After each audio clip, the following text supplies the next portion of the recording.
Thanks for staying with us. According to an online report, 20-year-old student Collins Oluchukwu Ikwebe faked his own kidnapped and demanded $700,000 from his dad as ransom. Collins had rented a 4-bedroom apartment in Lekki, Lagos, where he and his 5 male and 4 female friends were held up expecting the ransom, and they were caught and detained by the Nigerian police. While Collins' dad wants his son released after his crime unraveled, the police are saying no, they aren't releasing him. Now, what are your thoughts on this? Because these are issues we faced in the past where fathers or parents generally try to release or apply some form of sentiment when it comes to issues of crime against the state. So your child steals from someone, he's been arrested, and because he's your son, you insist on him being released and the crime not being persecuted. So what are your thoughts on this? Do you think he should have insisted on his child being released, or do you think that the police should go ahead with the case? You can call us on 081 0764 1679 0902 4163440. You can also tweet to us at TVC Connect. Please hashtag YourViewTVC so we can read your tweets. I'd like to start with you because you're the lawyer here. And in a situation like this, a crime has been committed, right? And but the evidence is with the man because it's me that he defrauded. I wanted to collect $700,000 from. So how does this, when there's nobody reporting the case, what does the police have to work with? I'm surprised, if there's no complainants, it might be difficult to establish your charge fully when you're trying the boy. And the father can just become uncooperative because, he has offered to withdraw the case. A person is always allowed that. A complainant, they're allowed to withdraw their cases based on how investigation turns up or turns out to be. The police now insisting are just trying to make the boy, personally I believe, make the boy see the consequence of such behavior. Obviously, this is as a fallout of bad parenting. Not holding kids accountable to their actions or making them face the consequences of their actions as a parent can lead a child to, as they grow, to this kind of path. And they've seen it probably in the father, and so they're insisting on continuing. But I feel that it will have a futile matter. Some will say that going to jail is a bit extreme because there are other ways of correcting your child. So a father will say, listen, I know that the right thing for you to do is go to jail, but I have a way, I know how to handle this guy. Either I stop giving him his stipends or I stop something. But jail, some will argue that a jail is a bit extreme. What do you think, Ramatu? Yeah, I think that the jail is not extreme. I think he should, to me, I think he should go to jail. And you allow his son to go to jail? He should allow his son to go to jail because, first of all, the amount of money in question is a lot of money. That's to tell you that he has been thinking of this for a very long time. And he also got other people to come on board so that they can do this to his own father. If he can do this to his father, he can do it to anybody else. So I don't know how he's going to be able to correct this. The best thing for him to do, in my own opinion, is for the child to go to jail. Maybe he can say he can plead for, he can try to make it a little bit, light. Lenient. Maybe if it's supposed to be 3 years, maybe he can be there for a year or two, just to teach him a lesson. Okay, Nigerian prisons is not usually the best place for reforms because people will tell you that you get all hardened. This is my son that has $700,000. If he gets out, next week we ask for $1 billion because he's likely to be hardened. So, because Nigerian prisons, I don't know if we have any record of real reformation when people actually go there. So, do you think as a parent, if a child is caught doing something like that, would you advise them to release him or allow him to face the sanctions of his? So the world is changing, and our children are also changing, and the kind of things that we or our parents could handle in form of discipline, our children now, they are not wired to handle it, at least majority. So I think parenting is also changing. There is also, because before, we used to hear stories that mothers would take their child to police station that, please help me teach this boy a lesson. He has been stealing here.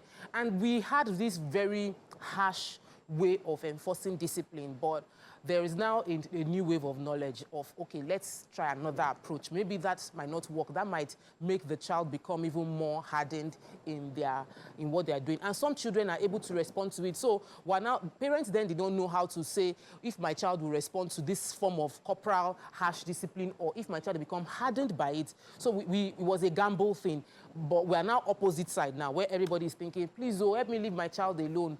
Please, please, please, bami no more, or they know a lot more. Like, help me discipline my child is not like help me to beat up my child. I'm the one that will know how to handle it. I also feel that, so I strongly believe that the father saying that the child should be released is a case of, maybe it is his father that he tried to defraud. Okay. Just bring him back to me. Let me find my own way of dealing with it, because you will probably not be able to, your way of handling this will be different from my own way of handling it. They might go too far. Some influences in the prison might make things get worse. It might fall, anything can happen, and so let's deal with it. And that's part of our culture. Nigerians like to settle things out of courts. We don't really like going to courts. If we look at who we are, if things happen in the family, they will say, husband and wife, come back home. Let parents and family members help you dialogue about it. If children do things wrong, they say, bring the child to the family. Let the family sit down and they resolve it. So we feel like we are better able to manage based on bloodline than entrusting one foreign justice system to handle it. So this seems to align. So maybe we don't have a criminal system suited for our culture, our style, our ways of living. So if, for instance, just as Ramatu said, the consequence of the crime, the charge that we brought before him is 3 years. And the father is looking at, 3 years in that, Kirikiri, for instance. Let me go and find a way to solve it. Yeah. So maybe we can have a justice system wired towards our ways where the father is now brought into the consequence of the actions of the child and say, okay, this is the crime he has committed, but because it is against you and you might be an unwilling witness, let's see how we bring you in, as opposed to only him bearing the consequence. So now you are burdened as well as a father. When you take him back home, this and this and these are the undertaking that you're signing. To ensure that even parents now, recently we amended. Your child commits another crime. Yes, one of our criminal law to bring in the landlords, giving their properties to Yahoo boys. I think our ACJ, I can't remember exactly which one of the laws was amended to bring in the property where crime is kidnappers are using. I think kidnappers or the Yahoo boys to bring that property on to allow government to recover that property from the owner if a landlord is allowing such an investment to be used by those boys. And so we can have our criminal system now bring in this peculiar kind of cases where it's father or family kind related and handle it. Okay, let me pause you for a second. I have a caller from Plateau State. Good morning. Thanks for calling. Good morning. Good morning. Yes, ma'am. My name is Ruth. Hello, Ruth. You're live. Go ahead, please. Okay, I want to comment on the 20-year-old. Yeah. What Auntie Topper said about parenting, I want to comment on that. Go ahead. I believe that even though our parents were harsh during those days, but I believe that there are some of the values they taught us that we can pick up. I don't agree with some of our modern day parenting. If it is really working, I think the society will be better. So I think we modern day parents should work on our parenting styles. I'm not saying everything we did before was okay, no. But we should work on being firm, being strict. Yes, corporal punishment might work for some children, it might not work for some. But we should look for a way of instilling that discipline. Because if you look at it, some of us cannot even produce children like us because of the way our parents raised us. So if what our parents did was not good enough, or we feel it was bad, then why is it that we're even disciplined? Because children of nowadays, they cannot even, we're raising children that are dependent. We're raising children that cannot survive by themselves. So if these are modern style of parenting, we work on it. Look for ways. There are several ways of doing it. All right. We don't necessarily have to do other things. Thank you very much. So when we talk about a secular system, a system that is devoid of religion, culture, and it's modern, and we're all trying to see how we can have even a system a global system that even reflects some kind of secular way of doing things, such that, you know, people, the law is the law, religion is religion. And we see in other climes such that the system handles certain things. So, for example, a parent is having issues with the child, and the system takes the child away. Because in that system, we're not considering your religion, what you want to do. We're not considering your culture, where you're from. It's just that the system says, because you spanked this child, our law is that I'm going to take this child from you. And that's the kind of system that we see in the West. In Nigeria here, we're saying that the system here, can we actually be truly secular, such that, because we are saying that there are other parts of the other ways of handling it. If we're living abroad, you expect, no, even though the child, the mother is being higher, having issues with this child, the father is available, the grandparents are available, the uncles. There's foster system. Yeah, there's a way to take care of this child. So my question is, do we want a real, how do we, you know, I've always debated the fact that, that the kind of system we're running here, can it be truly secular? Because if we do, how do we do it in such a way that modernize it such that we fit our own culture and who we are? It doesn't have to be secular. All around the world, we have peculiar cultures that have influenced criminal system and justice system in every different part of the world. So when you go to America, you have their criminal system, and you come to Arab world, you see their criminal system working civilly, so that somebody can ask for blood money. Oh, you had an accident or you deliberately shot my child, but I'm looking at you going to jail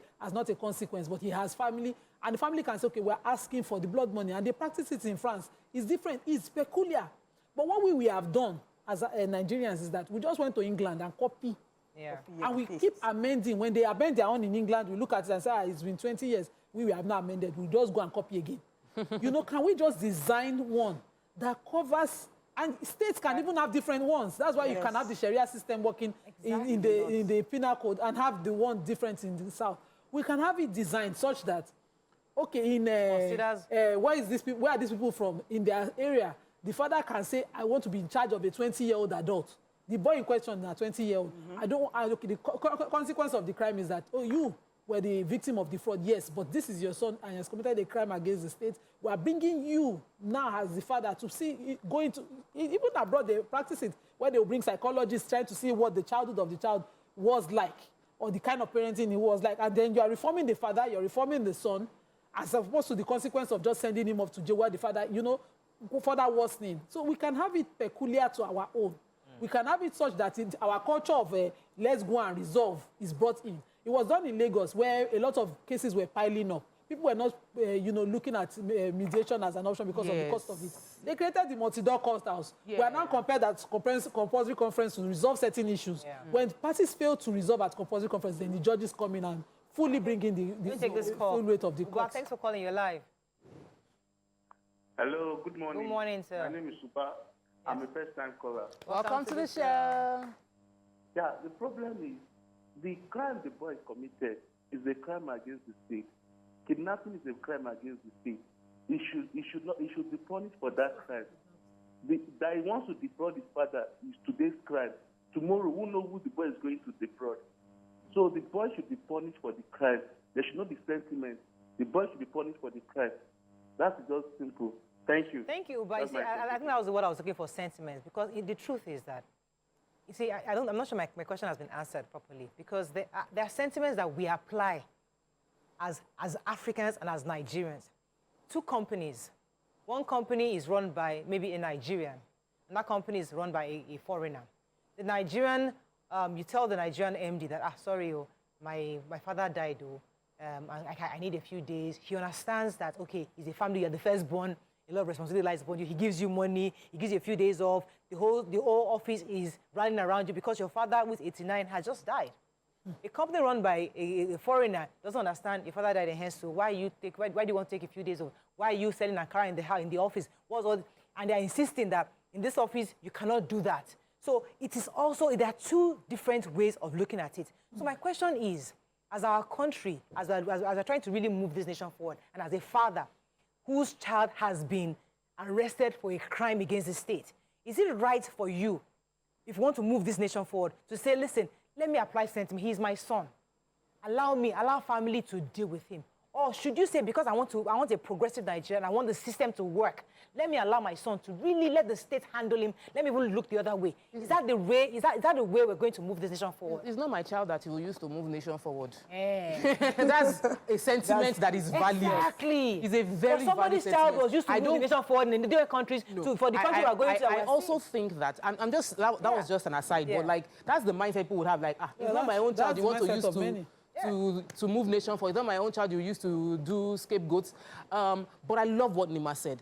If we are going to release your child to you because you have refused to give us evidence to prosecute this case, there are two things at play. One, you cannot come back and report this boy to us for other crimes, but you can still come. But two, you will take responsibility to be co-responsible for other crimes he commits. For this particular crime, because we are saying, if you are saying release him to me, it means that I'm going to find a way to correct him. Because really, what the prison wants to do, punitive and corrective. So I will find a way to correct him. Nima might say, oh, I want to beat my child. I can beat my child with a small stick. And me, I will say, kneel down, raise up your hand, and close your eyes. There are two valid ways to correct. Let me use my own way to correct my child. One child I can say, kneel down. Another child I'll say, don't touch the laptop, because I know what works for them. So a parent might decide to say, I will handle it. I would correct him. I know what will hurt him most, and I know what will produce the reform I want in him, more than the judiciary system probably will. The crime he committed is against me. I will deal with it. But if he now is seen to commit another crime, I will take responsibility. That as they are taking him to court, they take him to court as well. Is this similar? But this shows that there's a problem in his upbringing and the relationship between him and his parents. Because his parents will have coded that this is the kind of person that he is. And they will have... Okay, let me give you a typical example of that Delta guy, that guy that wanted to bomb the Delta airline. Yeah. It was his dad that informed the authorities that this is what his son wants to do.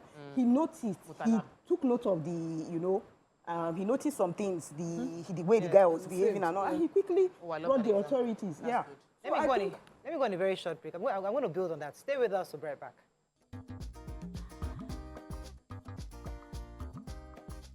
Stay tuned.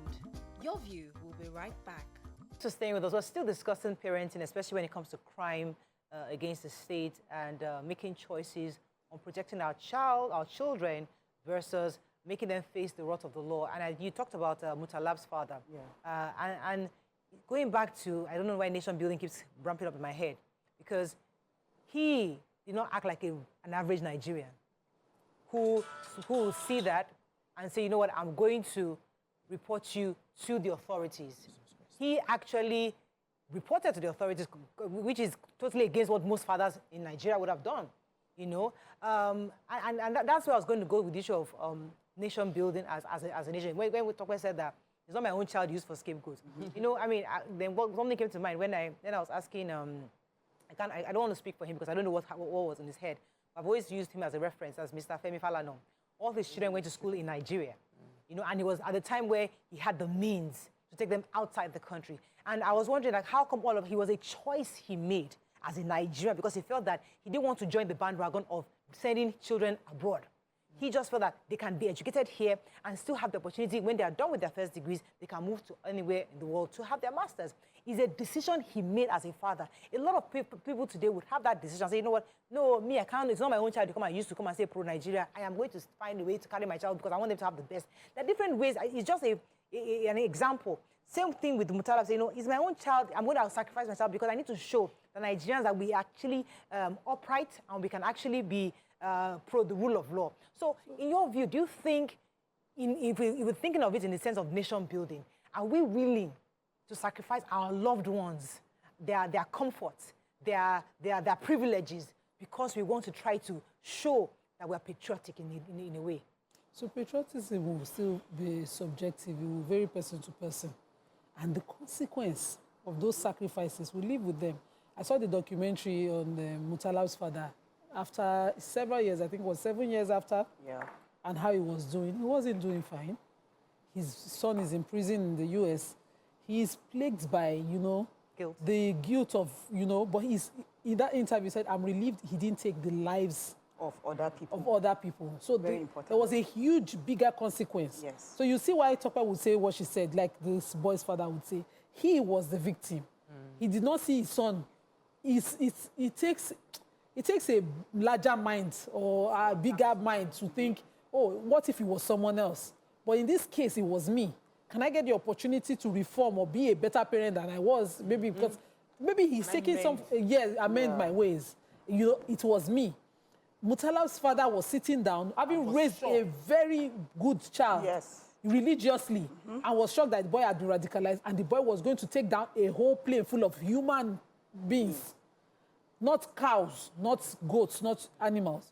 A full plane of humans, and it was like, I'd rather not have that on my hands. Yeah.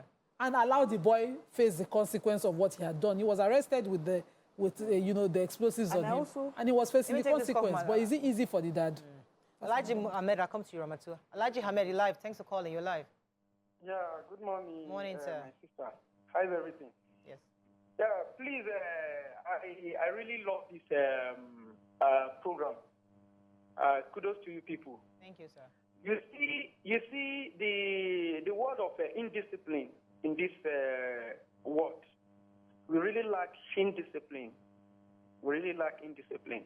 Because if you don't let me, I don't want to bring the issue of all these prophets in the past.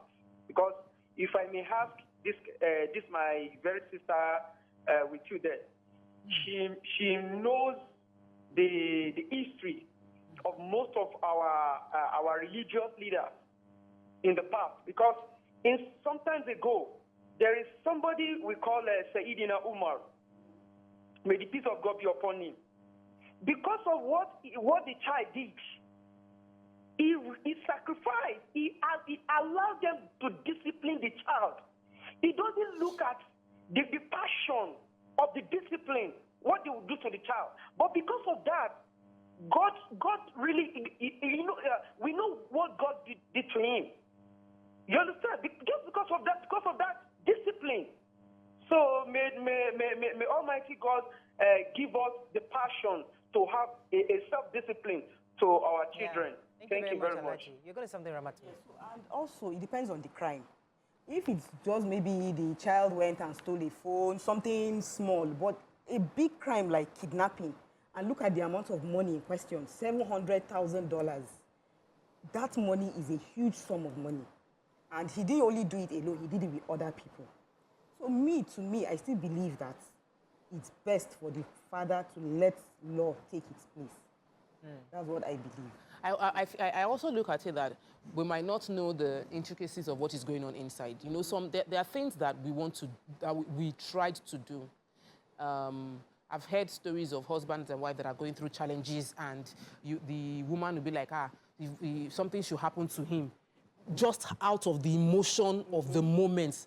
The kind of things that if you think about it 2 years after, you wonder, why would I even be saying that kind of thing? Why would I be thinking that kind of thought? It's a negative thought projected to someone that I love. So similarly, being that he's inside the man might have done some things in the house that he knows could have triggered the son to do what he did. He also knows that, he knows the kind of son he has, and he knows that maybe if I can work on it, he's still young. Sometimes 20 years. He's young. 20 is young. He's an adult, so he can vote. He can vote, but 20 is young enough for you to still undo. And we know what happens in prisons, where people are exposed to higher level and more ingenious ways to do crime.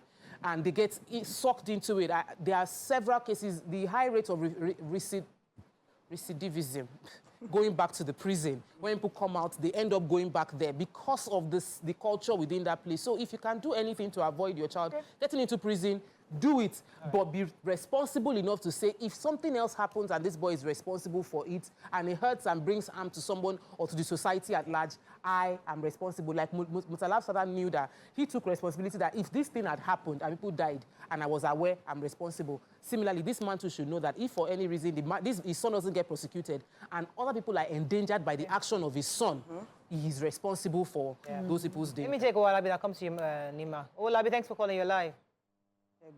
Hello, good morning. Good morning. And the lady. On this case, you talk about the Abdul Salam. For a son to be asking $700,000 US, definitely influence of something for a 20-year-old. I'll take you back to a child, Cheye Adering, or a student of Babcock, that asked the mother for $20,000 US.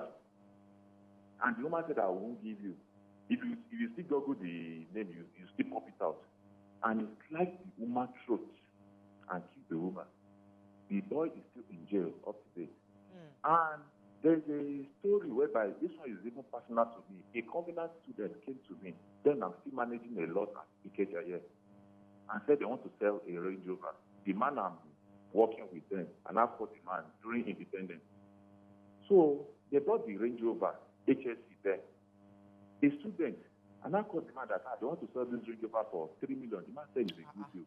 When the man checked the glass, the man said, Oladi, this is the presidential convoy. And this thing is coming from Bayelsa. The guy said, it's for my dad, it's for my this and that. The man asked me that. If they arrest this boy, the parents will share this that, okay, come. They collected this Range Rover at the gun spot. That is better for this guy. Just let one go. And I've used that to reshape myself in life. I don't do friend. I don't do or die friend. When we see from my friend, when we don't see, I leave alone. Okay. So thank you very much, we need to preach it out. Yeah. We're talking about somebody trying to, young boys trying to sell their father's Range Rover and selling it for $3 million, and they saw the checks. In most cases, probably the person would, the family would say, no, don't worry, let's settle it within the house. They still sell bigger things later. So there's something called age-appropriate consequences that parents should promote for children. If he, at all in the list, he wants to be a father and sentiments coming, allow the trial start. Yes. Let the boy see the potential consequence of what he would have gone through. Yeah. Let the police have a few days. Let him even live with them first. With them while he's experiencing trial. Let the detention. Get him the best lawyer. Yes. No. Don't get him the best lawyer. Let the go a little bit of it. Let them use state lawyer for him. Let him even experience it. It is when it is getting to that point you can say, okay, I am not a willing witness, and don't let the police tell him. Let them continue. Right. Let him even see a judge. Yeah. Because I have an uncle, my mom's uncle, not mine. He's alive today. He's still in Ibadan, and one of his sons had tested some form of these things. Yes. And when he was growing up, he would blatantly sit in the house smoking it when the NDLEA had made it a crime. And he would do, my uncle was afraid. They had sent him to school to study law. This my cousin just would not do well. He's doing very well now. He's a lawyer now. But the father had to let him experience jail. Yes. He reported him to the NDLEA. They took him off. For him to even experience what he was like. By the time he came back, he was very reformed because he's a son. And he was going to inherit. By now, if I don't sell everything with that habit, so let him experience some of it. The harsh and discipline. See how harsh discipline. We need to wrap up on this. But I think let's take a few comments on social media as we wrap up on this. But I think we all agree, definitely, like parenting is subjective based on the situation is at hand. Let's take a few comments and then wrap up on this. Let me rely on the right network. Any comments? Social media.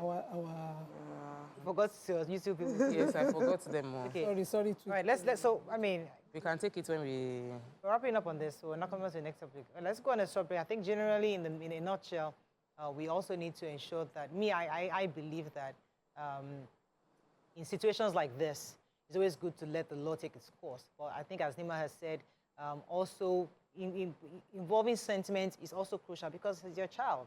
So I guess you just have to find a way, middle ground, such that the child still learns the lesson, but also you also find a way to protect the child from that consequence that could lead to even more harm going into that kind of a system. Okay, that's all we can take on this segment. When we come back, on to our next topic. Stay with us. We'll be right back.